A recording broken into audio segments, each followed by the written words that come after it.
Please welcome Dr. Cristina Sanchez, the molecular biologist who discovered the anti-cancer properties of THC. My name is Cristina Sanchez and I work at Complutense University in Madrid, Spain.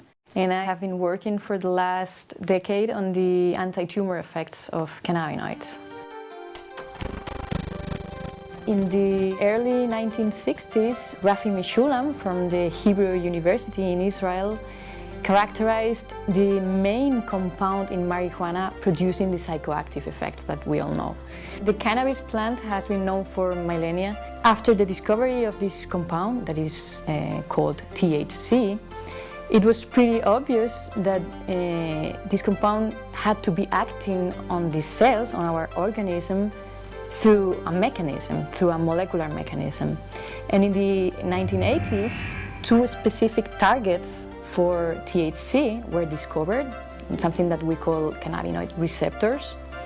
And after the discovery of the receptor, it was obvious that our body has to synthesize something that binds to these receptors. It was pretty obvious that was something endogenously produced by our own bodies that was acting through these receptors. And these compounds, these endogenously produced cannabinoids, were found a few years later, and it's what we call the endocannabinoids, because they are produced endogenously inside our bodies. These compounds, the endocannabinoids, together with the receptors and the enzymes that synthesize, that produce the endocannabinoids and that degrade the endocannabinoids, are what we call the endocannabinoid system. And we now know that the endocannabinoid system regulates a lot of biological function. Appetite, food intake, motor behavior, reproduction, and many, many other functions. And that's why the plant has such a wide therapeutic potential.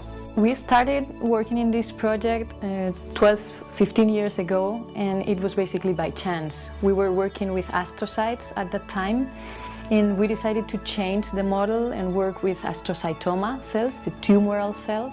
And we observed that when we treated these cells with cannabinoids, THC, the main psychoactive component of cannabis, it was killing the cells in our petri dishes. We were killing the cells. So we thought that we were facing some potential anti-tumoral responses. And then we decided to analyze these compounds in animal models of breast and brain tumors. The results we have obtained are telling us that cannabinoids may be useful for the treatment of breast cancer. We started to do experiments in animal models of glioblastoma, brain tumors, and we observed that cannabinoids were very potent in reducing tumor growth. Cells can die in different ways, and after cannabinoid treatment, they were dying in the clean way. They were committing suicide, which is something you really want when you have an anti-tumoral drug. One of the advantages of cannabinoids or cannabinoid-based medicines would be that they target specifically tumor cells. They do not have any toxic effect on normal, non-tumoral cells. And this is an advantage with respect of standard chemotherapy that target basically everything. When we started to see these anti-tumor and cell-killing effects on cancer cells, we decided to set aside our metabolic studies and to focus on cancer. I cannot understand why in the States cannabis is under Schedule 1, because it is pretty obvious, not only from our work, but from work from many other researchers, that the plant has a very wide therapeutic potential. We are in contact with doctors in Spain, oncologists, neuro-oncologists, and breast specialists that are willing to test these compounds in human patients. The plant, besides THC, produces cannabidiol. And this compound is very special because it is not psychoactive. It has been demonstrated that it's a very, very potent antioxidant. It protects the brain from stress and from damage, kills cancer cells. And when you combine it with THC, it produces synergistic effects, which means that the effect of THC is potentiated. At this point, we have enough preclinical evidence supporting the idea that cannabinoids may have anti-tumoral properties. We, as researchers, should explore in more depth and be willing to try in many different pathologies.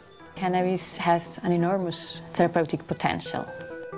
Gracie Veterano, old family first fam. Taught the world to swing that double-edged sword, it works fam. BJJ from GJJ, like Cool Herc gave birth to what your DJ plays. But despite the lineage, I will never be closed-minded. Refuse to see beyond the lines, you go blind.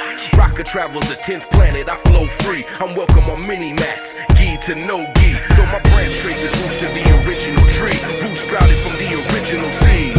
Water with blood, sweat, and tears, spotlight with sunlight. That tree became a forest, ballet tudo done right. Then Hoist dominated them all in one night.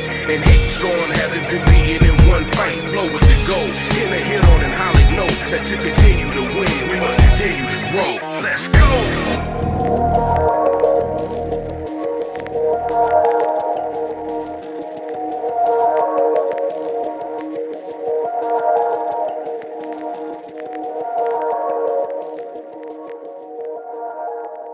So, finally, you're here. Yeah, Welcome. finally, you're welcome. Here you go. You can have some that you can give to your kids, trick or treat. Did you sign them? Thank you. Yeah, smell trick to or my treat. feet and you give something no, good to eat.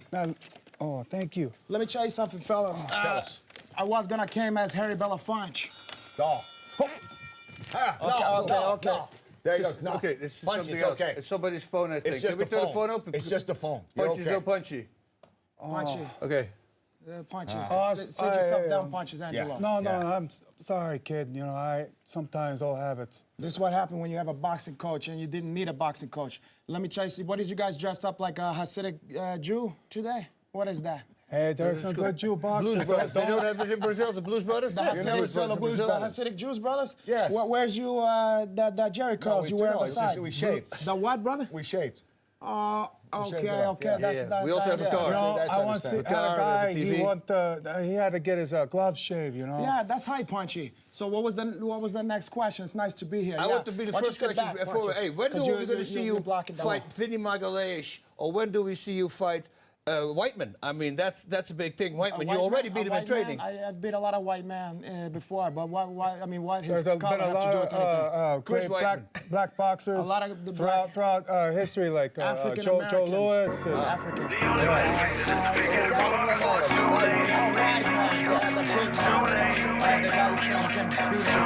Where's my I got my own trainer that's look like Hey Longo now.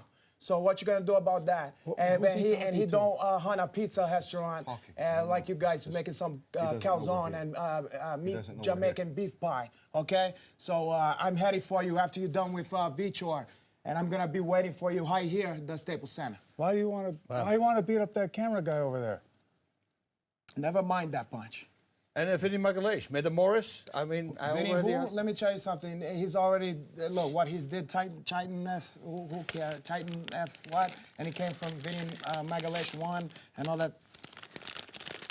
Get the healthy food there. This guy got a better, Punches got a better chance in a jiu-jitsu match against me than Vinny Magalhães. So never mind that guy. How long have you There's guys a whole been working? bunch of this over in the. You want some? What do you No, got? no, we're good. We're good. No, Thank we're you. good. Thank you. Thank you. Keep it. Keep it. Yeah, we're gonna do that later. Is that from the green room? From a waiting room? Somebody just left all this stuff laying around. It's like trick or figured, treats every week here. Yeah. you know, at the YMCA, they ain't Yeah. got so much good food all the time. Has the UFC been contacting you? I mean, come on. Yeah, the this is UFC amazing is record. tend to duck me, and then that's also Dana White and. But if he needs to work his hands, you know, come over here. I could work him Have you over ever real worked good. with Punchy at all? Have you ever gotten into the ring and done any training, any boxing with him? Yeah, I mix it up with Punch all the time. Yeah, a little bit. What, you know, you hire me. Yeah. I work all the angles. Right? Head movement. Maybe you should just keep to just talking, just to talking. Just to talk. Does How he do many, this how many all the fights time? have you been fighting at Punch? 5, 4.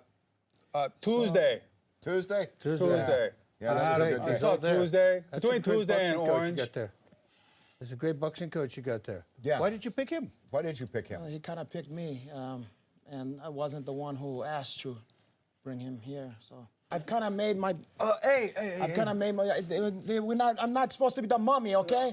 You're doing too tight, okay? Look. I know what I'm doing Going here. all All right? cut off on you. I don't want you to, break your hands. These are your money makers, kid. You know, I tried to do something with Josh Barnett that was gonna resonate with the people, Yeah. and he chose. He didn't want it to work with me. He was looking for a project. He said we gotta do Brokeback Mountain. I said, Josh, you sure about that?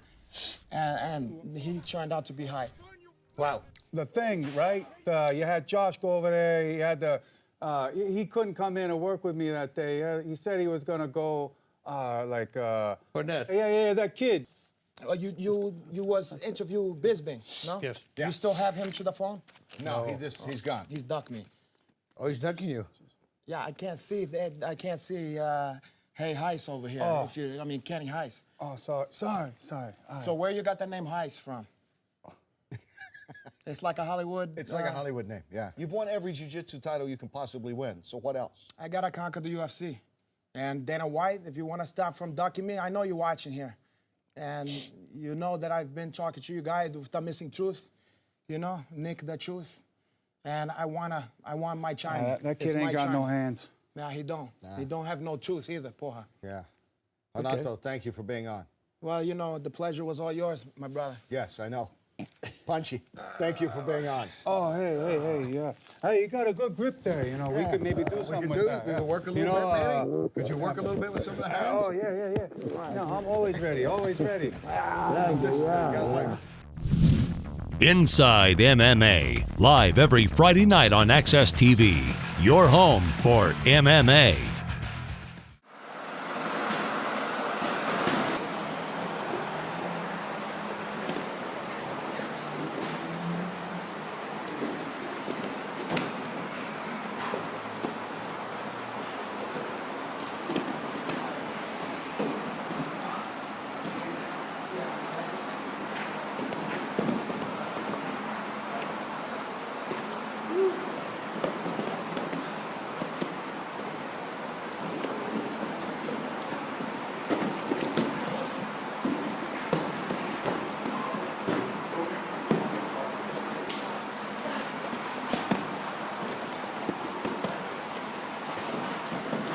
Quarter clinch, mini stomp, push, pull, lock. Let's go.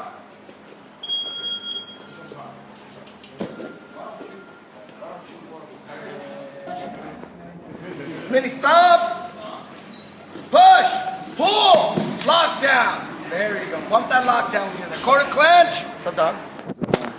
Mini stomp, push, pull, lockdown. Nice. Next one, go on around right. Okay, the quarter guard, and you're gonna go into the quarter shell, which is quarter guard here. Bring this over here, right here, and you're gonna be like this. Look, this is gonna be jamming his knees. This is gonna be right here. You're jamming him up, and this is gonna be right here, so he doesn't take the underhook. So he doesn't have anything here, so he's gonna go capoeira. You hold on to his leg, hook his other leg here, hook his head here. You gotta be tight here, and then you can't pass it. You're so tight here. So then he goes to 3/4 mount. Boom, here. Now you force him over, back to quarter guard. Push him up, force him over the other way. The other way, boom. Man, now you're here again. And now, with your knee and your elbow, you're gonna open him up, bump him forward, bam, take the underhook, get up, he should put the whizzer in, and then you grab his knee and go through and pass. It's a little exercise. Now it's your turn. What's up, bro? What's up? Love you. Off camera. Exposed. Just play it low. And then pull on top. No, but not the other way. Pull on top like this. But this is what you want to do. So, if I'm here, look. If I'm here, I'm going to go in there and grab him and then pull him. But I'm going to still be on my side. I'm going to throw him over here. So that he has to base so he can't touch this. Right? So if he can't touch this, he's going to have to come back to the right. He's going to go very boom, bam.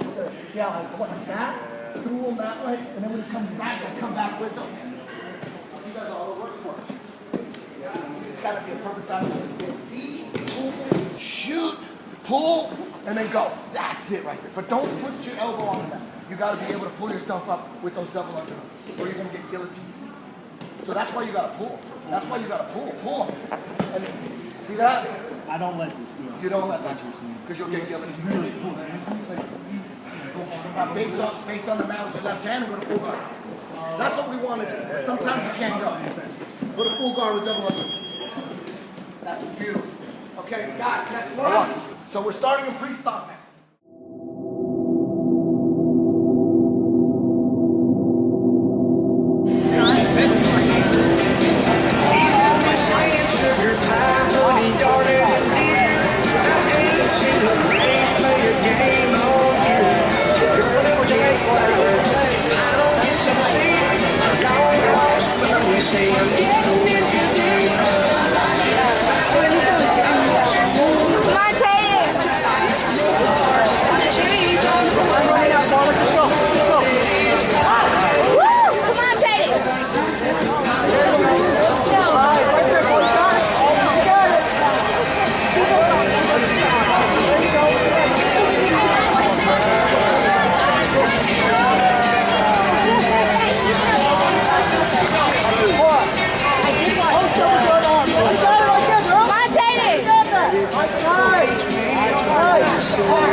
UFC fighter Ben Saunders is joining us for 2 weeks.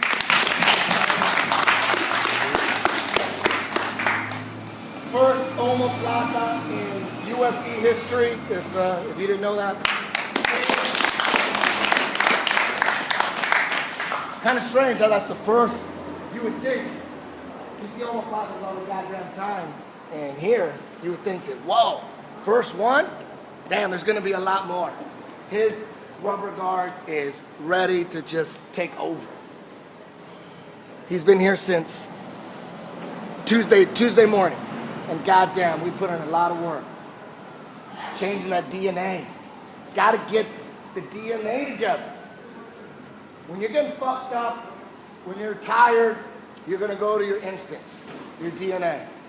You gotta make sure that's just programmed right. It's gotta be programmed. So just like in striking, very important. No one is debating this. That you gotta get your bag work. You gotta get your mitt work. But coach, I already know how to throw a jab cross. Why do I gotta keep throwing it? We're gonna do that again? No one ever says that. What you do is when you train, someone holds the mitts, someone holds the bag, you get your own bag work, and you're throwing all those kicks and punches that you already know how to throw. Why would you keep throwing them? Stupid question, right? Because you gotta keep polishing. Every combo that you throw, when they call it out, all that is when you're in the heat of the battle, the lights are on, and it's go time, it's war time. The only combinations you're gonna throw are the ones that you practice. And if you have to think about it, it's too late. You better just hope that you go in there and the combinations you throw, those are the ones that you practice. Over and over and over and over and over and over and over again. So when you get out there, if it's a 3-punch combo shit, you better not have thought about that shit. Maybe you executive produce it and say, if someone calls out a certain combo, yes, you executive produce it. But when that shit gets fired, that better be unconscious. Most of the time, the combination, you don't know what the hell happened. You hit him with, I'm not even a striker. And I know that's the way it is, because that's the way it is in jiu-jitsu. It's the same shit in jiu-jitsu, but it's slower. Jiu-jitsu moves are way slower than striking. Striking is just you in the air, no resistance, free fall acceleration. No resistance. When you're grappling, there's resistance. So these combos are a lot slower. So they need more work than the striking. So the stuff we're doing today, the plan with Ben is to get, there's so much in rubber guard. There's so many different instincts that you can develop and you could program. So many. In my opinion, what we've been doing lately is the best programs that, in my opinion, if I thought of a better program, I would change that shit. You know me, I'm always tweaking. In my opinion, what we're doing, we're gonna warm up with today. He already knows it.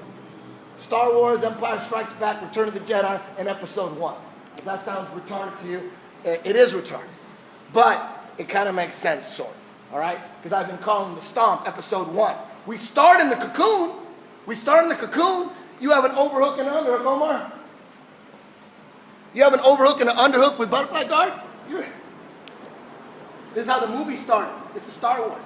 There was so much shit before this. How did you get here? How the hell did you get here? This is so hard to get, especially in grappling. A lot easier when there's punches. A lot easier to get knocked out too when there's punches, but it's easier to get clinches because they're not like this all the time. They're throwing down. All right, so we start here because this is the catch. This is the goal. We got a second or two to make something happen. Underhook, overhook. So however we get here, and the stomp is one of the most crucial ways, transitions to get here. Very basic position in jiu-jitsu here.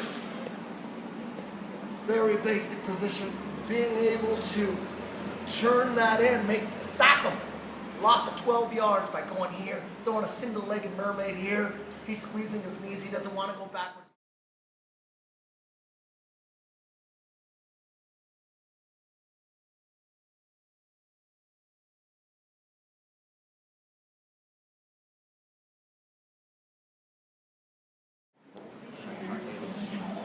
Keep on a good day, Captain. Help her out, Michelle. Don't just lay there with your ass up in the air. That's me. She's telling me how to do it.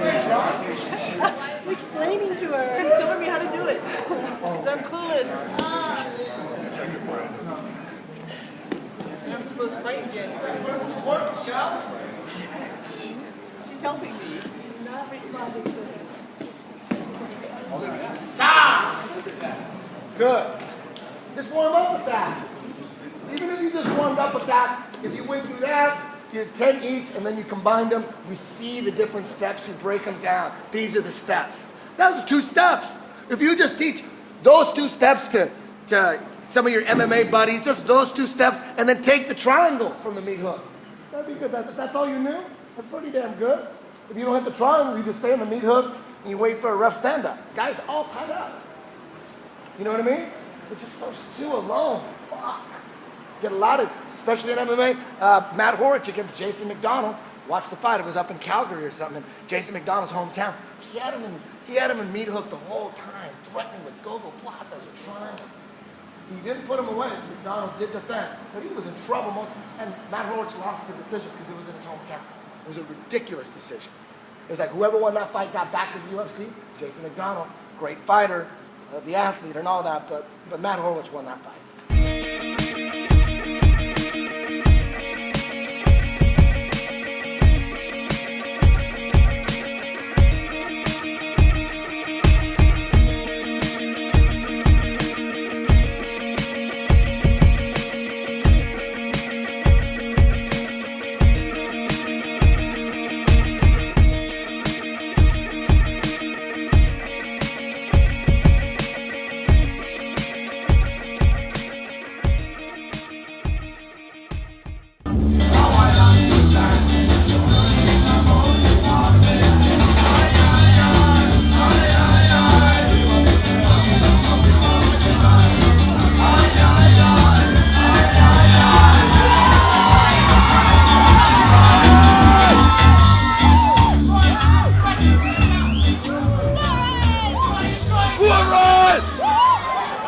This is a featherweight contest fought over 3 5-minute rounds.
Okay, ladies and gentlemen, your winner, with a name that lasts longer than his fights, Ryan Ames Scott!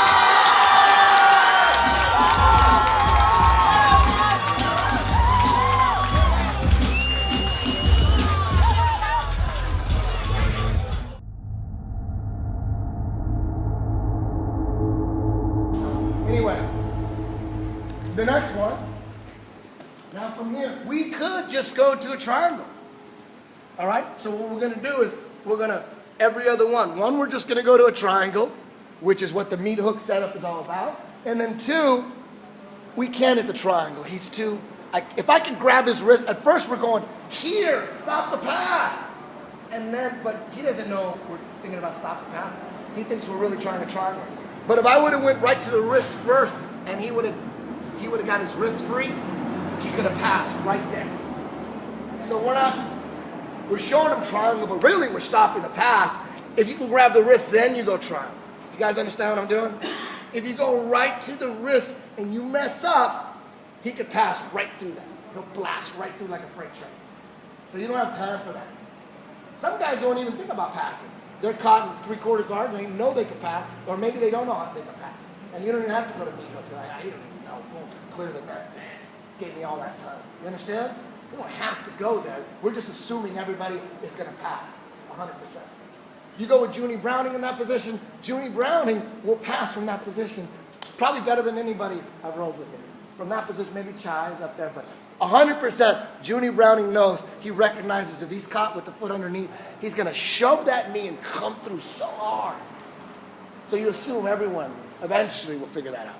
All right? So that's why we're going to meet him. So now we're going part 3. Empire Strikes Back. Boom.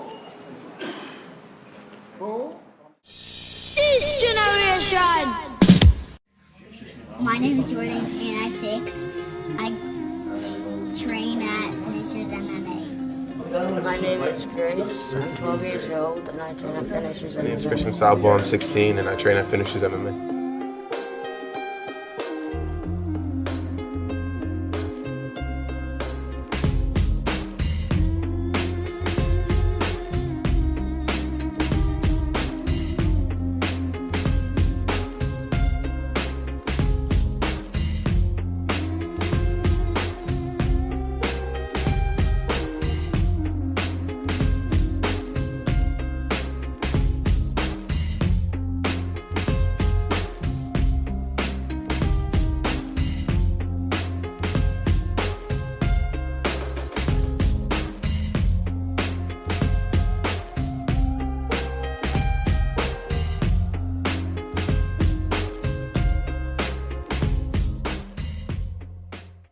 you agree then that sometimes for kids it's not always necessarily the win, but the way that they perform? Right. Yeah. Exactly. If they, even with adults, like same thing. Like if they can get out there and like for a 50-year-old guy, if he's just starting jiu-jitsu, I'm not sure if I'm getting into this.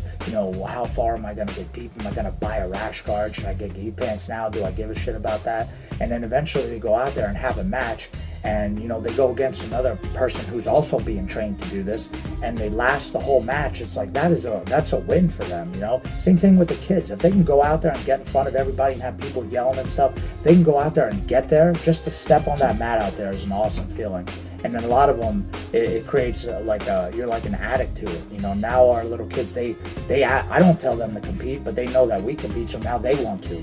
I want to be in the next competition. Like they're telling, bringing out the NAGA thing and telling me they want to go to the ones in Ohio, and I'm like, guys, just stick to this one. Let's start with one. Let's crawl before we walk. But yeah, I think just training in it itself, just the training itself and the lead up to it, the preparation, the mindset you have to try to accomplish that. A lot goes into it. I don't think a lot of people really pay that as much mind, as they do as a football game or like a basketball game.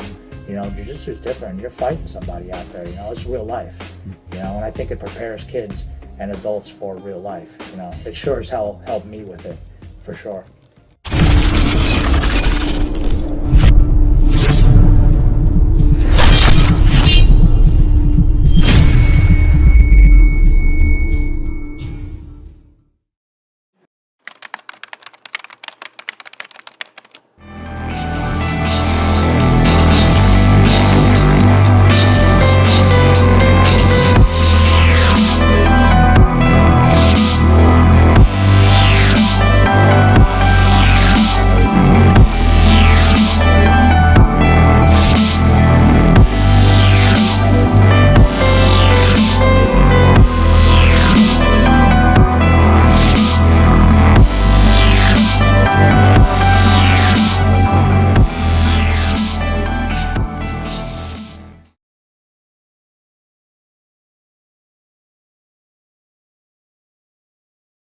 Hey everybody, it's Karen Bryant for MMA Heat. I'm talking with Alan Jouban, who's facing Warley Alves at UFC Fight Night. Shogun versus OSP. And just before we got started, you said you were watching the game.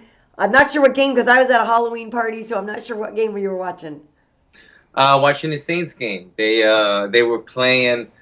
Who did they just play? The Panthers. Played the Panthers. They looked good. They started off a little rocky this season, but are starting to kind of pull away now. So it looked good. I'm happy. Nice. So Who Dat, you're part of the Who Dat Nation. Yeah, Who Dat Nation. I do anyway.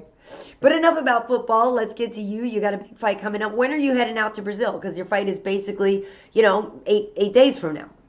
Right. So me and my team, we fly out Monday from LA. How do you feel about your last performance? You had a nice win against Seth Baczynski. That's a great intro to the UFC. How do you feel about how you did in that fight?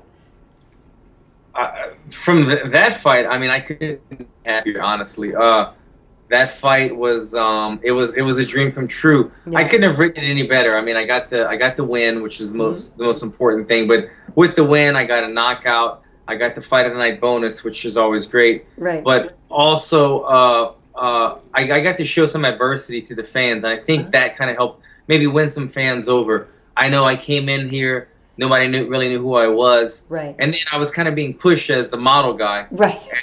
So I think some fans were kind of probably on the fence about me. Yeah.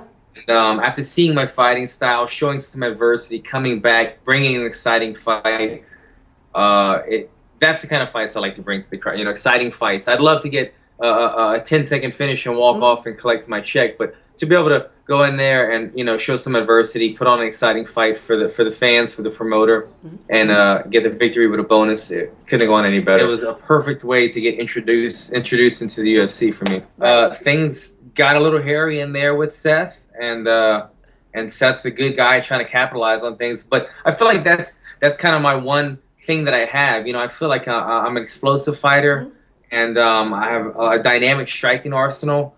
But I also have this thing that I don't really know how to describe it, but I feel like sometimes it's like when I get hurt is when I fight the best.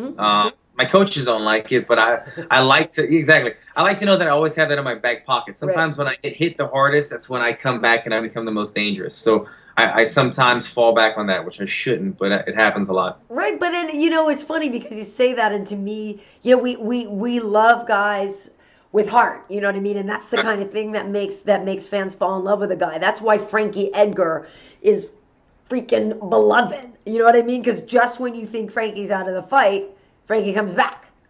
Yeah. And that's what's so fun about him. So when you talk about your coaches and stuff, so are you mainly fight out of Black House, yeah? Black House is my MMA team, correct? Yeah. I mean, I still train with Eddie Bravo at 10th Planet Jiu-Jitsu. He's been my first and only jiu-jitsu coach since I've begun jiu-jitsu. Nice.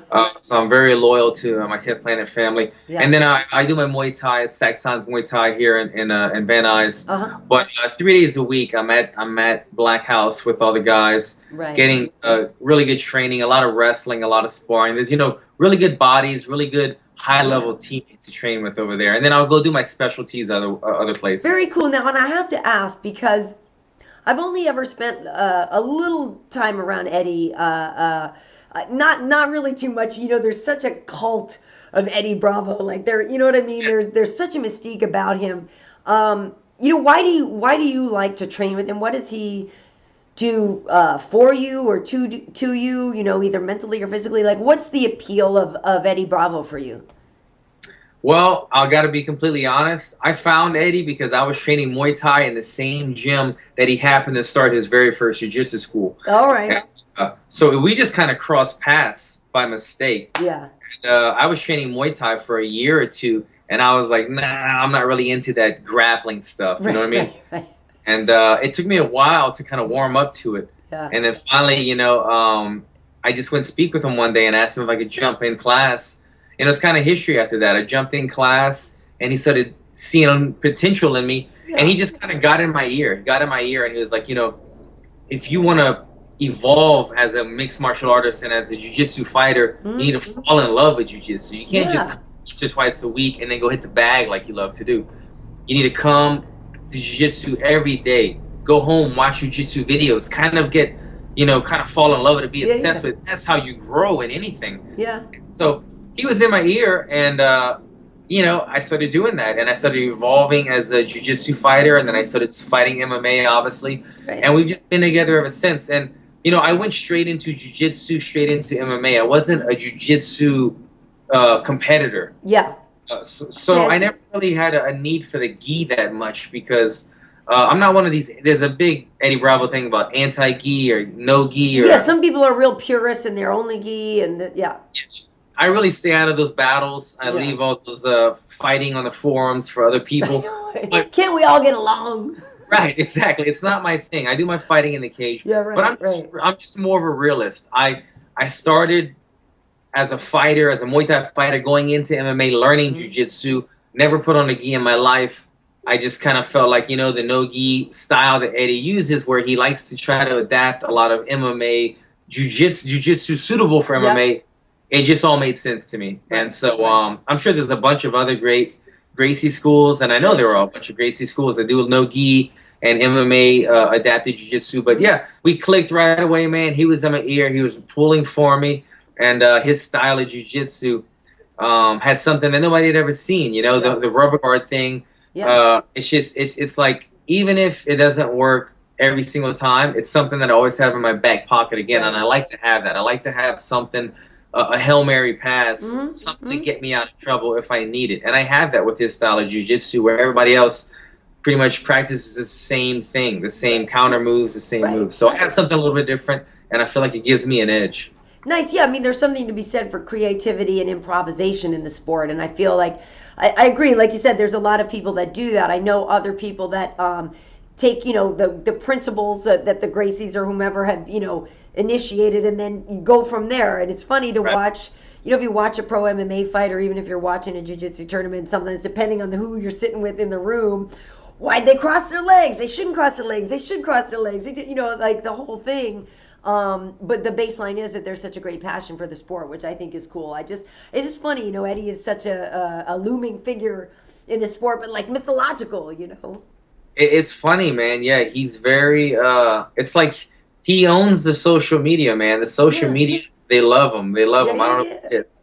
He's on the podcast. He's on the forums. Right. He's always involved with those guys, and it forms like a cult following. And it's funny, like anytime somebody has something bad to say about Eddie, you'll go and you'll read the comments, and 100 of those comments are all like people taking Eddie's back, like people.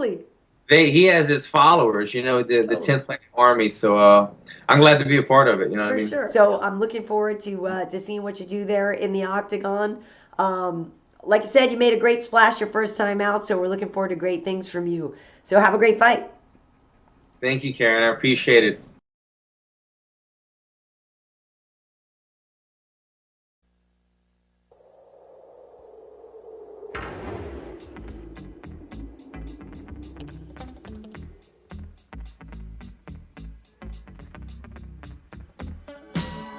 Relax and breathe.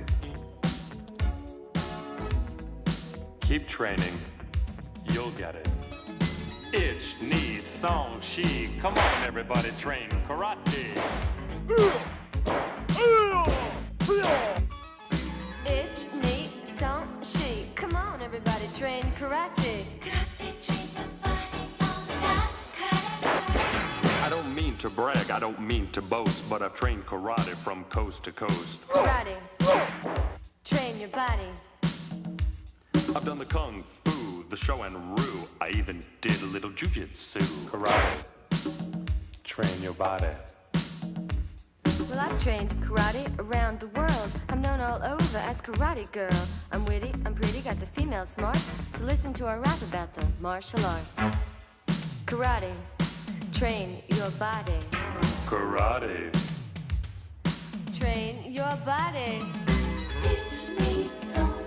come on, everybody, train karate. Karate.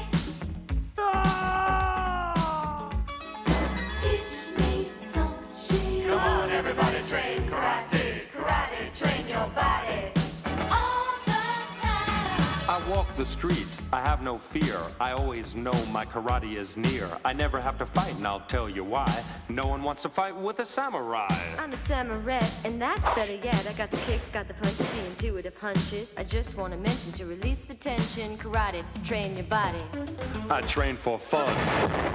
I'm a shogun. Karate, train your body. I train in my car. I'm a ninja. Karate, train your body. Come on, everybody, train karate. Karate, train your body.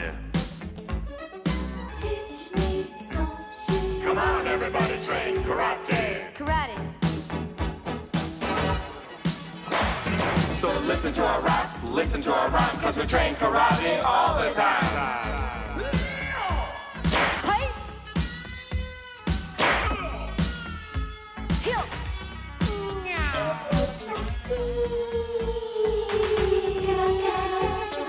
Karate is a lifetime marathon. It doesn't matter what belt you have on. I'm a black belt. Makes my heart melt. Karate in the home, karate on the street. You know, you can stand alone and fast on your feet. The signal goes off, your adrenaline quickens. One good punch and then run like the Dickens. Come on, everybody, train karate. Karate, train your body all the time. Kumite. Kumite. What you say? Got a karate life with my karate wife. 2 karate kids in our karate home. A karate dog. He's got a karate bone. Karate. Train your body. In time, it trains your mind.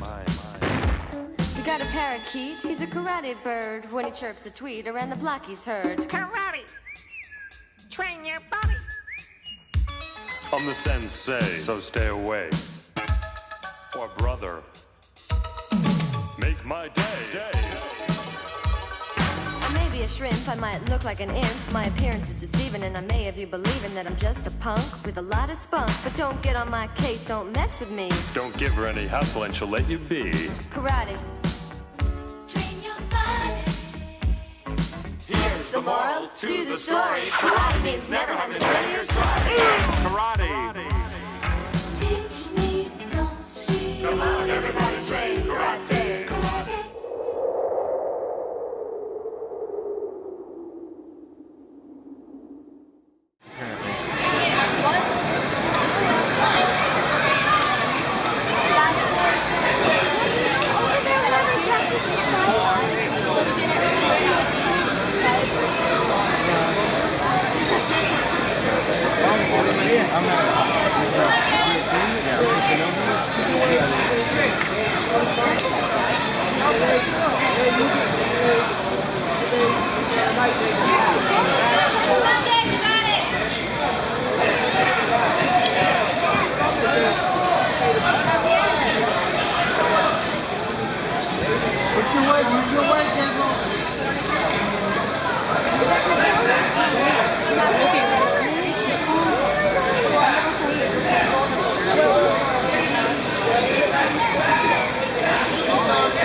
No, we went to here yesterday. And you called Sienna and Guinevere Hanukkah.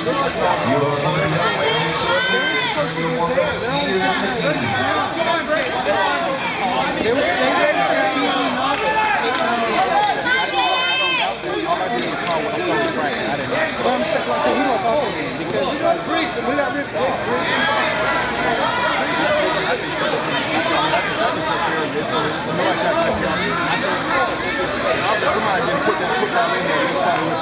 Oh no, I understand that. I'm not saying anything bad against George specifically. I'm just saying like in that situation we got three. Okay, go. They're done.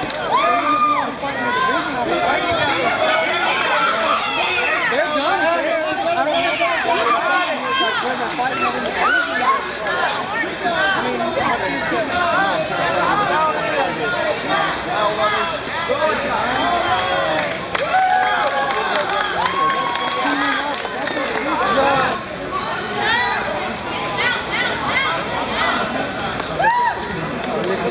Mi abuelita te iba a hablar para el que iba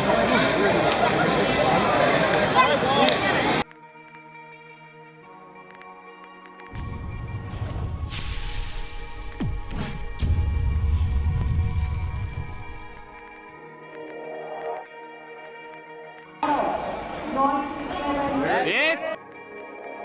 Oh, that's beautiful. All right, here we go. Tracy Federano, old family first fam. Taught the world to swing that double-edged sword. It works, fam. BJJ from GJJ, like Cool Herc gave birth to what your DJ plays. But despite the lineage, I will never be closed-minded. Refuse to see beyond the lines, you go blind. Rocker travels the 10th planet, I flow free. I'm welcome on mini-mats, Gee to no Gee. Though my branch traces roots to the original tree. Roots sprouted from the original seed. Water with blood, sweat, and tears, spotlight with sunlight. That tree became a forest by Latuno done right. Then Hoist dominated them all in one night. And hate song hasn't been beaten in one fight. Flow with the goal, hit a hit on and how they know that to continue to win, we must continue to grow. Let's go! We did it, mama, we did it. We did it for the love of the game. We did it, mama, we did it. I did it for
parasites, silencing all these idiots caught up in all the ignorance. Two clans fighting under the same banner. We all got love for this ground game, and that's all that matters. And the balance, the teachings of the grandmaster.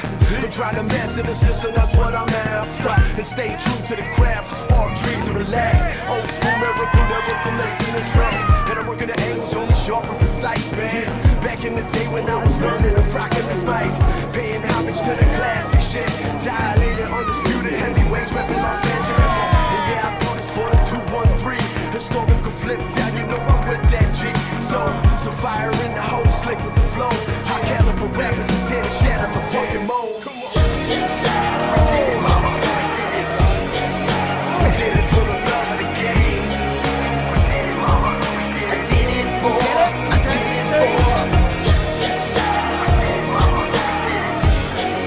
The game will never be the same. I did it for. Go after it, yeah!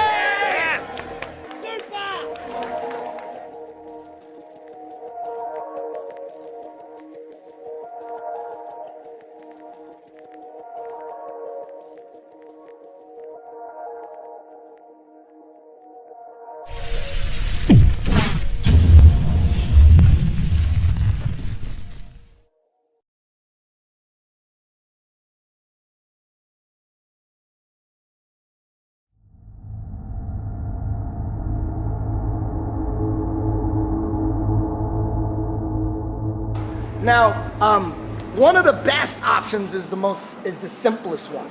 The simplest one, real basic movement that needs to be mastered as well. If I can just go from pre-stomp to full guard, like a professional, with just perfect motion. It's got to have perfect motion, like when you're doing hurdles. It looks simple, dude. They're just jumping over a bunch of little fences. You're just jumping over fences. Like kids do that shit, right? But you know that it's very technical. The steps, everything, the hips. It's got to be perfect. But they're just jumping over little aluminum little fences. Very technical. Every little step. Same thing with this. Very basic. Looks like I'm jumping over a little picket fence, but it's very important, the movement here. If I was here, I'm thinking maybe I will put a butterfly in, or maybe I'll just go right to full guard from here.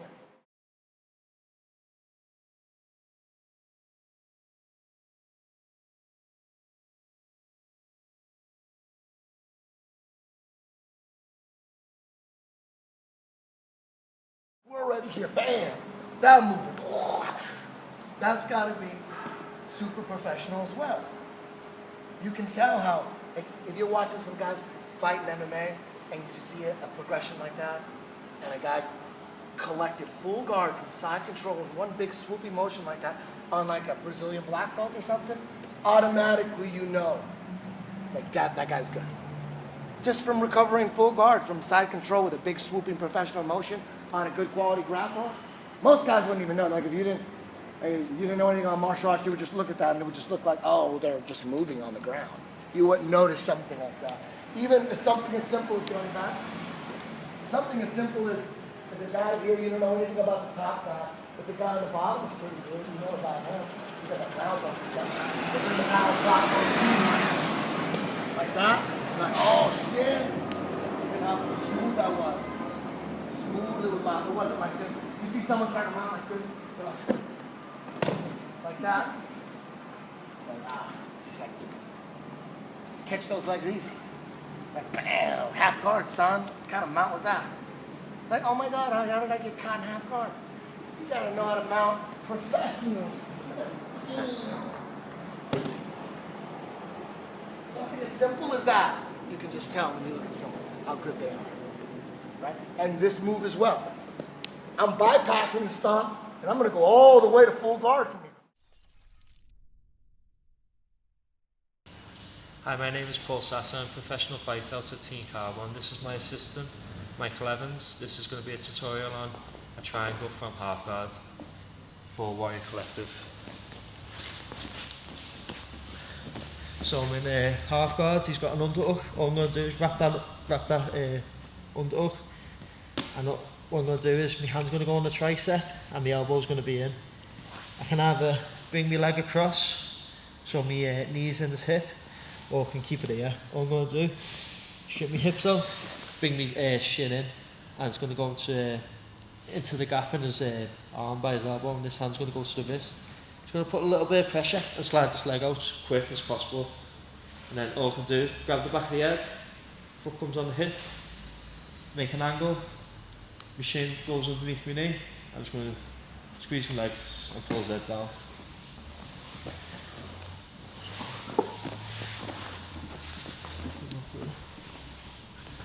So he's got an underhook, I'm in half guard, he's got an underhook. Wrap this up, underhook with an overhook. This leg can either go onto his hip and like put a bit of pressure there, and I can bring the leg out from there, or I can keep it like this. What I'm going to do is the bottom leg is going to come through this gap into his bicep. Okay. And make this angle here, and the hand goes down to the wrist, and my shin's in on the gap in his arm. Put a little bit of pressure, get this leg out quick as possible. Hand comes to the back of his head, make an angle, shin goes underneath my knee, and pull down on the head.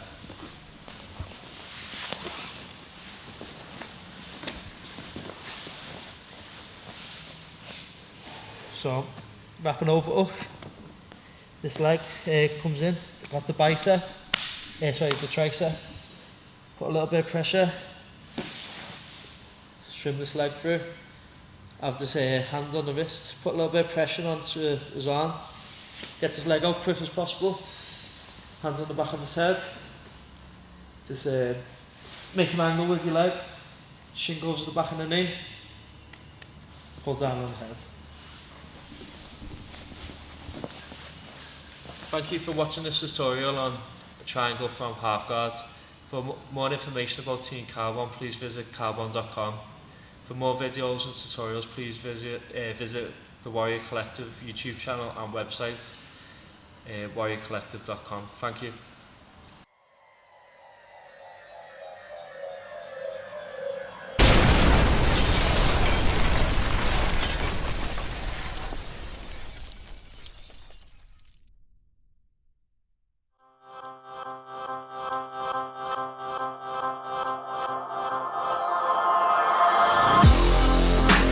Aim for the head, go for the throat. One for the money and two for the show. Shooting like stars to travel the globe. Zooming your view like a shrooming alone. Root of the bone, roof getting blown. All for this motherfucker burying my soul. Now that you know, take it in stride.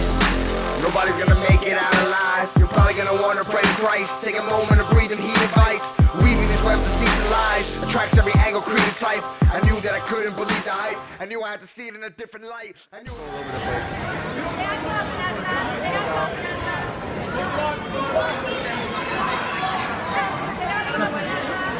Pressure pass, watch those legs, watch your knee bar, watch your knee bar, watch your knee bar. Figure four, figure four. Figure four, on top.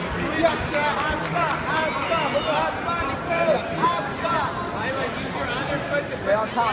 Strong body control on top. Strong body control. Big strong on that leg. Don't let her get under you, alright? Put her down, over. Slide her out, upper body. Throw that leg out. Throw that leg hard, Lila. Throw that leg hard. Throw the leg hard. Your right leg, throw it hard. Throw it hard. Throw it hard. Kick out. Slide her out, Lila. Slide her out and throw your right leg out. Lila, she's just trying to get weight off that leg. Keep that weight there. Keep that weight on your right side.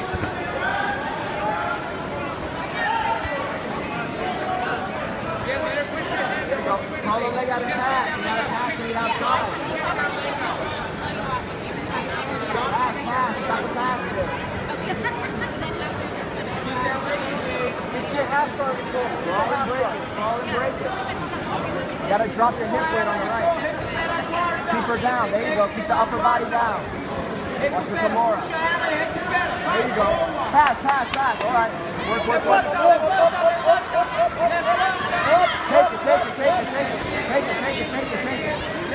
Watch your foot. Watch your ankle. Reverse. Kick out.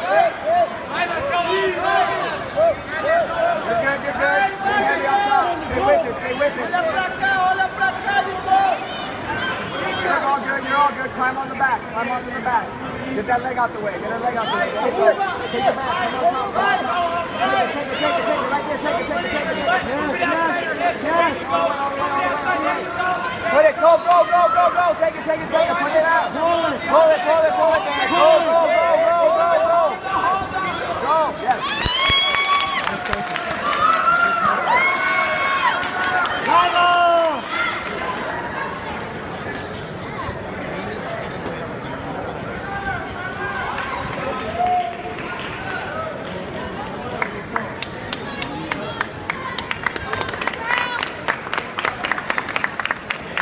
Thank you, bud. Appreciate it.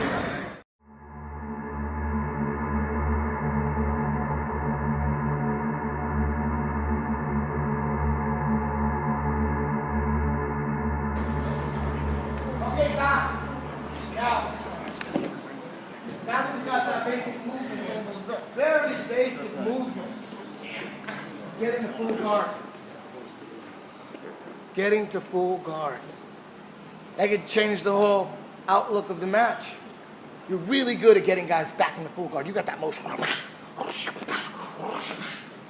Some guys are really good at it.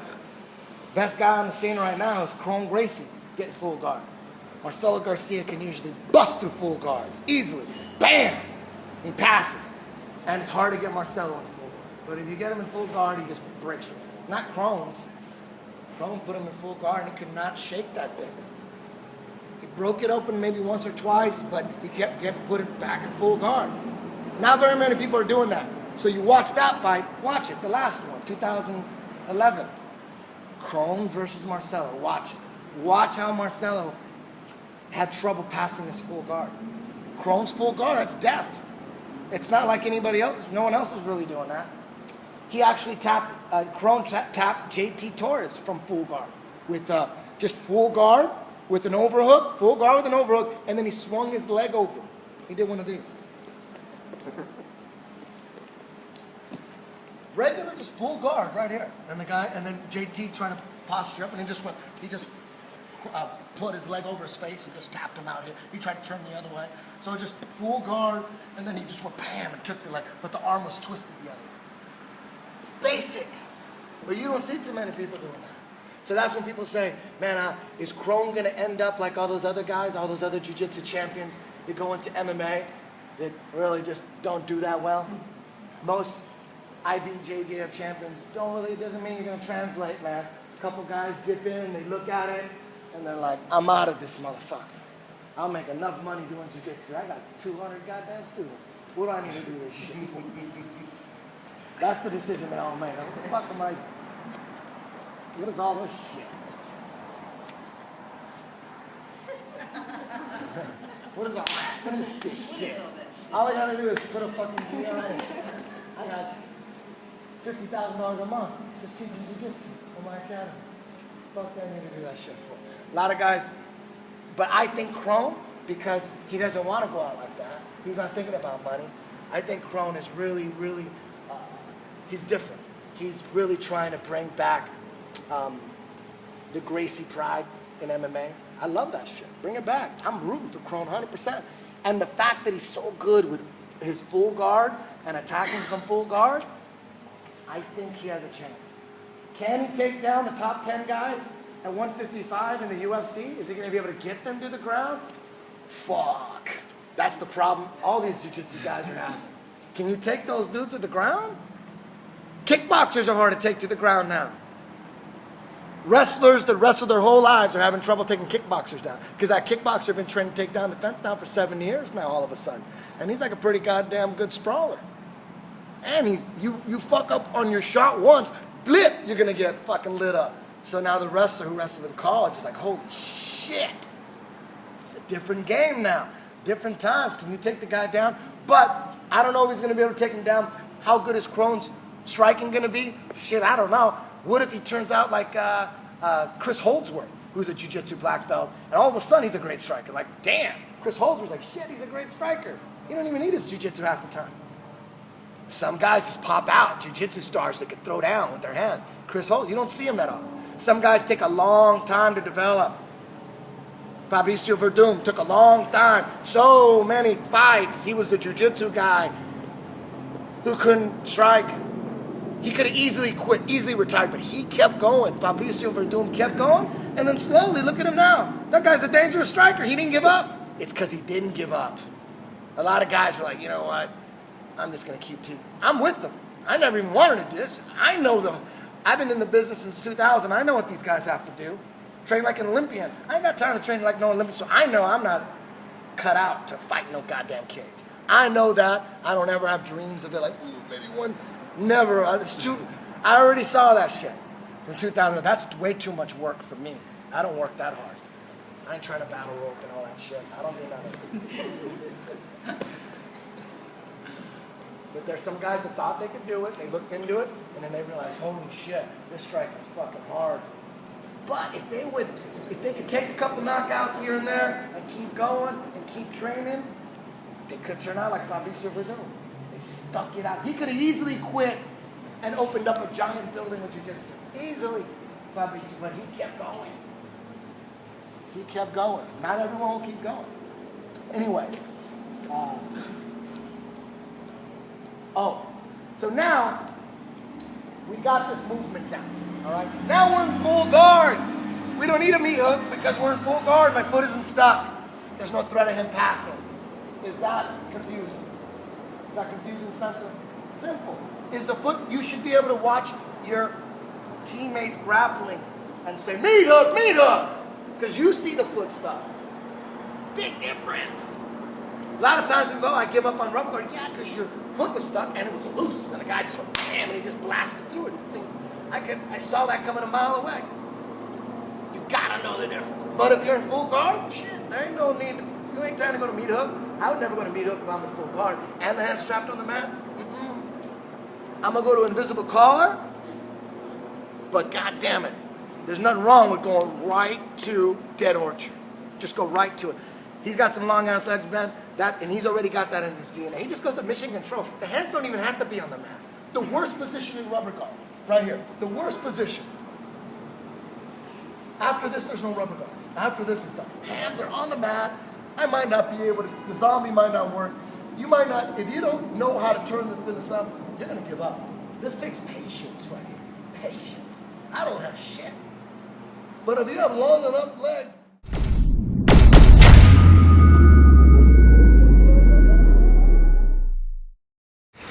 Hi, I'm Drake Dudley. You might have seen some of my videos on YouTube when I was a kid.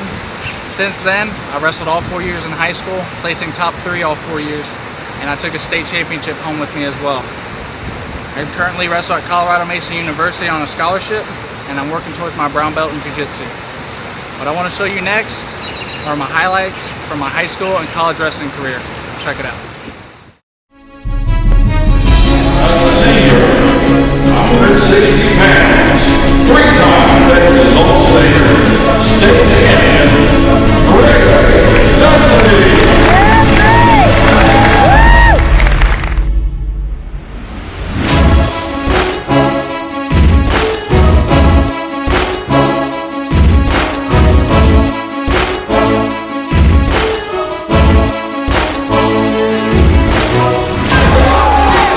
Oh, back trip. Oh! Shoot!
you're going, you're not coming back from.